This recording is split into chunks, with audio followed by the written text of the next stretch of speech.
Asian ഗെയിംസിലേക്ക് Indian യുവനിര നായകന്റെ കുപ്പാഴമണിയാൻ സഞ്ജു സാംസണിന് അവസരമൊരുങ്ങുന്നു. വനിതാ ടീമിനെയും Asian ഗെയിംസിൽ BCCI ഇറക്കും. ഇതോടെ സീനിയർ താരങ്ങൾക്ക് പകരം യുവ താരങ്ങളായിരിക്കും കളത്തിലിറങ്ങുക. ഏഷ്യൻ ഗെയിംസ് ക്രിക്കറ്റ് പോരിനായി ചൈനയിലേക്ക് രണ്ടാം നിര ടീമിനെ അയക്കാൻ BCCI തീരുമാനമായി. വനിതാ ടീമിനെയും ഏഷ്യൻ ഗെയിംസിൽ ഇറക്കും. ഒന്നാം നിര സംഘം തന്നെയായിരിക്കും വനിതാ ടീമിനായി കളത്തിലിറങ്ങുക. ചൈനയിലാണ് ഇത്തവണ ഏഷ്യൻ ഗെയിംസ് അരങ്ങേറുന്നത്. സീനിയർ താരങ്ങൾക്ക് പകരം യുവതാരങ്ങളെ കളത്തിലിറക്കാനാണ് BCCIയുടെ ആലോചന. ചൈനയിലെ ഹാങ്ഷുവിൽ സെപ്റ്റംബർ 23 മുതൽ ഒക്ടോബർ 8 വരെയാണ് ഏഷ്യൻ ഗെയിംസ് അരങ്ങേറുന്നത്.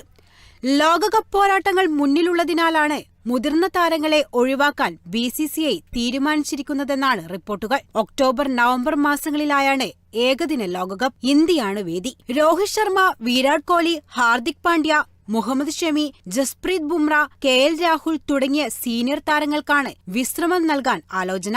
ലോകകപ്പ് ടീമിൽ ഇടം കിട്ടിയില്ലെങ്കിൽ ഒരുപക്ഷെ സഞ്ജു സാംസൺ അടക്കമുള്ളവർക്കായിരിക്കും അവസരം. IPL-ൽ രാജസ്ഥാൻ റോയൽസിനെ നയിച്ച പരിചയസമ്പത്തായിരിക്കും ഇക്കാര്യത്തിൽ സഞ്ജുവിനെ തുണയ്ക്കുക. സഞ്ജു, ഋതുരാജ് ഗെയ്ക്വാദ്, ഉമ്രാൻ മാലിക് അടക്കമുള്ളവരായിരിക്കും ടീമിൽ.